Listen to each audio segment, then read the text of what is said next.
It's deliberately, it's people practicing oversensitivity in order to win a different political point. That's the gaslighting that's going on, right? I did a debate at the East London Mosque about 5 years ago, which is widely regarded as being fairly radical in the UK. And it was on this, and the entire audience were niqabis and were wearing burqas. And I made the point quite often. I just didn't know who was speaking, and I thought it was quite a relevant point because like I don't know where, who, we got somewhere. Yes, and I remember at one point one of the women pointed out that the reason why they did it is because there might be arousal in men, and the presenter very wisely said at one point, asked the important question, could a woman who wasn't wearing a burqa come to your house? And I would be able to take my burqa off. And they said, could Douglas come to your house? And I remember saying, I promise not to get aroused. And there was an audible inhalation of burqa. Anyhow, very quickly to finish the point I was going to make. An audible inhalation. If Boris Johnson, the point I was going to simply say is, if Boris Johnson isn't safe from that mob, right? Yeah. And this is a man who held high office in the country. And if the police are looking into whether that they should criminally prosecute somebody that was the foreign secretary of the country, just imagine if the average person wants to have a conversation about whether actually they think it's important to see somebody's face. But it's also just bullshit, isn't it? I mean, it's a false claim being made by people that this is such an outrageous thing to say. It's deliberately, it's people practicing oversensitivity in order to win a different political point. That's the gaslighting that's going on, It is constructed as a threat, and that is why it is important. It's not the content, it's not that it's true, it's that it will stick. And so I really want to get to the flip side of this, which is what do we do to break the back of this thing? And by the way, Brett, let's just pause and let people know that you'll be able to ask questions in just a few minutes, all right? So we will be taking questions from the audience, so that I'll give you the final word on this particular session, Brett. So what we're finding out, we're doing a note comparison up here, and we're finding out some important things. Typical to imagine, hey, if I'm barely able to say what needs to be said, what are people who are in a lesser position to say those same things facing when they do it? That there's this stigma that comes back. How do we engineer a reduction in the effectiveness of that stigma? Well, we also have another place where we can compare notes here. Everybody has seen Jordan Peterson having tripped over the idea of enforced monogamy with Nellie Bowles. But we have two other data points. Eric and I both talked to Nellie. She tried to get each of us to acknowledge that we were MRAs. I don't remember if I even knew what the term was, as Eric did not know, but the fact that she went through 3 members of the so-called IDW looking for somebody she could get to sign up for some position that would seem frightening, and finally landed on Jordan Peterson, who was maybe slightly less careful, tells you that this was not a journalist. This was somebody looking to establish a story that would stigmatize in this case, Jordan, the whole IDW. So you're getting a peek into what the mechanism is and how it functions. Now, how would you fight something like that? You would, A, take people who are in the strongest position to say difficult things, and they can provide cover for people who are in a slightly less strong position. So what you want is for safety to spread, because ultimately what breaks the back of this thing is numbers. It's large numbers of people saying, that's bullshit. Right? So if we can get there, it'll be a whole different landscape. Now, in terms of social media, we've got 2 things. We've got, or maybe it's 3. We've got the huge danger of getting sucked in, ruining your family vacation, losing your actual quality of life to this thing that can suck up all your time. You've got a very big liability in terms of social media being used. If somebody becomes truly dangerous to something powerful, then manipulating them through social media, in other words, creating phony outrage amongst a small number of accounts, can cause you to have your attention sucked into fighting something that isn't even real. But there is also a solution in social media to these problems. In other words, my experience of thinking I was safe enough to fight the phony equity coalition, discovering that in fact I wasn't anywhere near safe enough, absent the help of people who had a bigger following who could stamp out the fake narrative that I was a racist. So that kind of thing is the mechanism that we want to spread, which is to rescue honorable people from this phony outrage, from fake threats, stigma, all of these things, such that people in general can get back to a life where you are free to make a joke. And you are free to make a joke and discover, actually, that one's a little over the line. I regret it, but it's not like a revelation about some deep defect. So I would say, at some level, I think we're learning the rules of a brand new landscape, and those rules are bound to be more interesting than we think. But there's a lot to be worried about.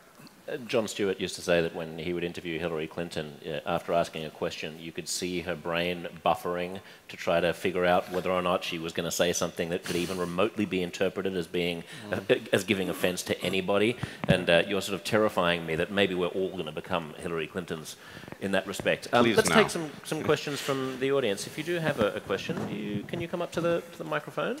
And just a reminder, if you keep it concise, everyone will love you, and if you ramble, everyone will hate you. And also, questions end in question marks. They're not biographies. Yes, go for it over here. I organise an IDW meetup in Sydney, for anyone. And the next topic that we're going to be discussing is gender. And as part of that, one of the people said they're going to bring along a person who is an activist of the, LGBTQI, ABCD, whatever. And I made the very simple rule that if you want to come, you have to answer with arguments and not slurs. So is that a fair rule? And if yes or no, how do we stop becoming a kind of an echo chamber or strawman, the kind of identitarian arguments within this group of people? Well, one request: can we bring up the house lights a little bit so we can see? Do they want to say who the question's for, or is it just? Yeah. Why don't you take your pick? Who would you like to answer it? Because all of them could. Oh, okay. Whoever jumps in first. Can I give one possibility? Because obviously this is a subject which is a more considerable landmine than many others as an issue. I think that one of the most important ground rules is this. You have to say, stop equating speech and violence. Stop saying, in all of this stuff, we need to find a way to think out loud. Okay, in a group like you're describing, or any other group, we have to find a way to think out loud and to try stuff out. Sometimes it will be wrong, often it'll be right, and so on, but we have to be able to have that ability. And one of the things that's stopping it is this endless equation of a thought that you've had and have voiced with the most extreme act of violence. So, for instance, if you say X, it's people like you that are the reason why so many of these people are killing themselves. You can't have any conversation if a part of the answer is being presented in that way. And I suppose just to see the people who are doing that as just using another tactic in order to win a particular sectional point. But allowing words to be words again is the beginning of some kind of solution. Yeah, very quickly, there's something I said about that, because on the niqab debate, they were saying that Boris shouldn't have said what he said because it will encourage hate crime against Muslim women in niqabs. Now, I'm often repeat this mantra that I came up with, that no idea is above scrutiny and no person should be beneath dignity. And I'm all for protecting the dignity of the woman inside the veil while criticizing and even mocking the fact that she has to cover her face because somehow her beauty needs to be kept wrapped up like a sweet, which is the analogy often given in mosques. Now, if you follow this principle that you can't say something because it encourages hate crime against the person you're speaking about, you can't be critical of their ideas, you could apply it both ways. So I said that I put up a status, and it's like, if we can't speak about Muslim fundamentalism because it can be used, our critique of Muslim fundamentalism can be used to encourage hate crime against Muslims, then let's not also speak about anti-Muslim bigotry, because jihadists use that to recruit people to kill non-Muslims. It's a very real thing. Jihadists are killing non-Muslims, and they use Islamophobia I don't like that phrase. They use Islamophobia as an excuse to recruit people. So likewise, we shouldn't speak about discrimination against Muslims either, because we're encouraging hate crime. And so in the end, what we find is that we can't say anything. We want to just shut up and not speak. Well, that's the aim. Is indeed. So I've just got to say, don't allow for anyone to tell you that when discussing ideas, you shouldn't talk about them because what somebody else might do. Of course, everyone's individually responsible. We have to be responsible for how we speak about our own ideas, but not for how other people abuse what we're trying to say. And I'll shut up on this point, which is I'm a bit wary about using the phrase intellectual dark web to describe anything about ourselves. And I'm here because I like these guys. That's pretty much it. But that's exactly the way they talk on the intellectual dark web. If I could throw in something super quick. Eric coined it. I think it's your fault. Yeah, I'm up for you doing this IDW thing. The simple thing I would say is if you go to an amusement park, you might see a sign that says you have to be this healthy to be on this ride. And so fundamentally, if the issue is going to come out that it's a question of compassion, you have to say, look, you have to be healthy enough in order to come to this meetup in order that you can participate in a discussion. And our compassion for you suggests that if you're not that healthy, we would prefer that you not attend the meeting so that you can care for yourself and hopefully nurse yourself to a point where you can actually handle some ideas that could be precursor to something dangerous. There's no way to avoid having saltpeter in the world because it can be a precursor to black powder. So you're totally within your rights to do that and do it from a position of compassion. I also just want to point out that we are having a harder time answering that question because of the destruction of the concept of safe space, which should mean a space in which it is safe to take the risks of speaking off the cuff and discovering that your idea isn't as good as you thought or something like that. So safe space has been co-opted to be a space that you are safe from the possibility of offense, which is a space in which you can make no useful progress. But it should be recaptured and turned into a space in which you can take risks, and it is safe enough for you to do that, and that's really, I think, what you're looking to create, and it's a good thing. And if the question is about how to deal with someone who you're bringing in order to advocate on behalf of minority sexualities, then I think that comes also back to the point that's been made several times about it not necessarily being necessary to be a member of that minority in order to be able to speak cohesively about it or convincingly about it. 1/3 of this panel is gay, and Douglas, you and I would probably agree that you can be a charitable person towards gay people and you can be pro-gay rights without being gay, and the idea that you have to be gay in order to understand how to have compassion and understanding towards LGBT people is crazy. Next question? Well, first of all, thank you all for coming, really appreciate it. Well, thank you all for coming, seriously. Yeah. So I thought I'd give this opportunity to ask a question from a friend of mine who's overseas and obviously couldn't make it to here. He says, I'm a liberal secular, it's probably more for you, Maajid. I'm a liberal and secular guy born in Egypt but raised in the West. I'm always torn between returning to Egypt and helping to bring the political and cultural religious revolution that I want to live in, or staying in the West where I know I'll be happy and safe.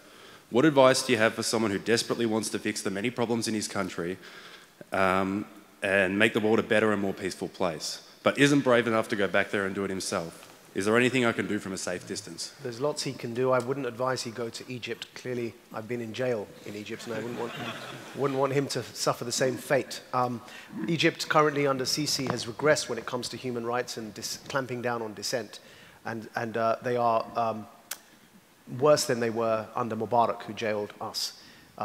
So probably what he can do is a serious need for is stuff that's already being discussed in English by liberal reforming Muslims and ex-Muslims who are developing their own platforms, and there are conversations that are occurring across boundaries and countries. There's a desperate need for that to be translated into Arabic and disseminated online to the Arabic-speaking world. And that's where he could be of real use. Thank you. Next question. Yes, I wanted to ask Maajid, when it comes to coming up with liberal interpretations, either your work or Islamic scholars, do you find that you are able to believe the more liberal interpretation as sincerely as the more obvious literal one? And if not, are you ever sort of forced to, I don't want to say cynically, but sort of pretty up the clause, or do you just have to excise Allah's words altogether? Well, I'm quite open about my lack of devotion to any religion, and so I don't necessarily have to refer to a book to tell me it's wrong to murder a baby or rape a child. I kind of know that from inside myself and my moral compass. What I try and do is defer in recognizing the pragmatic necessity for that kind of dialogue and discourse to happen in countries like Pakistan or Saudi Arabia, where if you take some of the stances I take, you're probably going to get killed before you finish your sentence. And so there is only, to my view, there's a pragmatic way forward, and that is to have that conversation within a certain discourse that is tolerated. You cannot remove the blasphemy law in Pakistan without having a religious conversation because it's justified using religion. And if you try and circumvent that, they will kill you. And even the governor of Punjab, which is the country's most populous province, wasn't safe from the assassin's bullet. His own bodyguard shot him 9 times and killed him. And I know the family, and the consequences of what happened next are just unimaginable for some of the suffering. So the authorities caught the murderer, and so the jihadists decided to kidnap his son after having murdered the father, and then said, if you don't release the murderer, we'll kill the son as well. So in a context like that, where the governor of the wealthiest and most strongest province wasn't safe from the assassin's bullet, the only way you can have that conversation in this current climate is to speak in a language and a discourse that is tolerated. I don't do that, but at Quilliam, we have theologians that do that. And so, of course, that brings me to the second part of your question, which is, do they believe in some of the liberal interpretations that they advocate? I think that we discussed this in our book. I think that more important than whether they do or not, because I don't know what's inside their hearts, more important is the promotion of multiple interpretations, including conservative interpretations. The nature of Islam, Sunni Islam in particular, is that there's no church, there's no hierarchy, there's no clergy in Sunni Islam, which is 80% of Islam in the world. And so if we can approach it in a way, forgive the phrase, death by 1,000 cuts, I'm not advocating killing religion, though I'm sure Sam would be happy with that. I'm going to tweet about it. But that's something to take out of context from me. But if you look at that phrase, death by 1,000 cuts, the idea is if we can promote a multiplicity of interpretations, that develops a form of theological pluralism. The only system that we've come up with as humanity that can cater for that is secularism. Because theocracy, by definition, wants to pick the correct interpretation and enforce it. Now, if you've got Sunni Islam doesn't have a clergy, that doesn't make sense. Because if you don't have a clergy, you will have multiple interpretations. And the only kind of system that can cater for that, as I say, is secularism.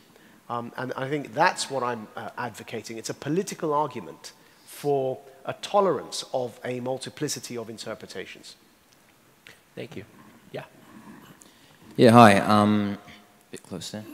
A friend of mine who I guess you could consider to be slightly on the far left a little bit said to me before this conference, you know, have fun at your alt-right conference. And I think there was, you know, a little bit of joking there. But I guess the question is to anyone, but probably more to Eric.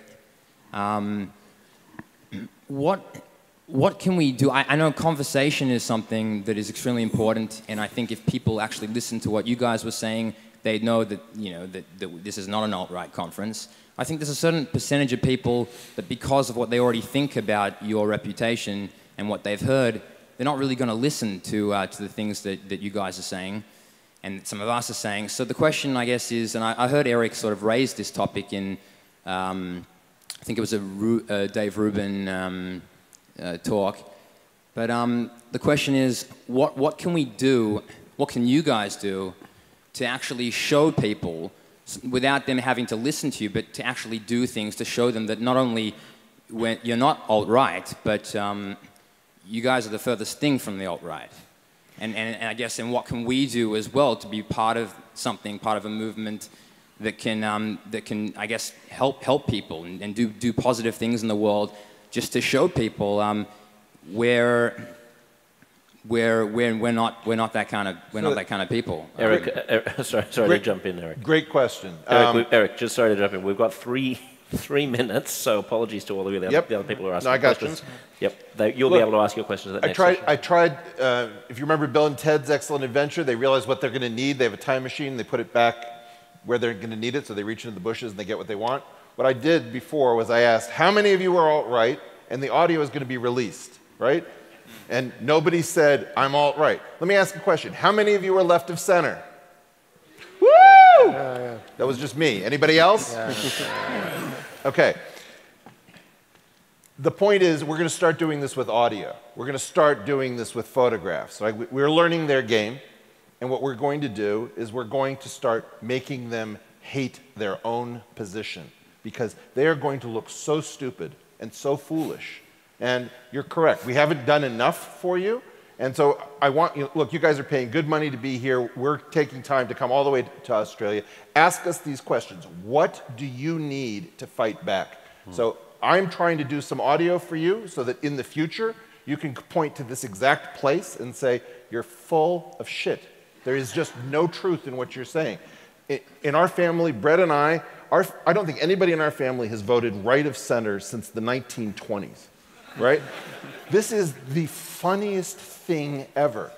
Allow it to be humorous and join us. Thanks. I guess what I just add is there that I'd like to show people that we're making actually positive change in the world. What can we do to actually make positive change? Well, so you heard me on Dave Rubin's show when I said, hey, maybe we should actually try to do the same de-inflection of third-person singular pronouns, which are the only pronouns inflected for gender in the English language, that we did to the honorific Miss versus Mrs., where females were inflected for marital status, men were not. We came up with Ms.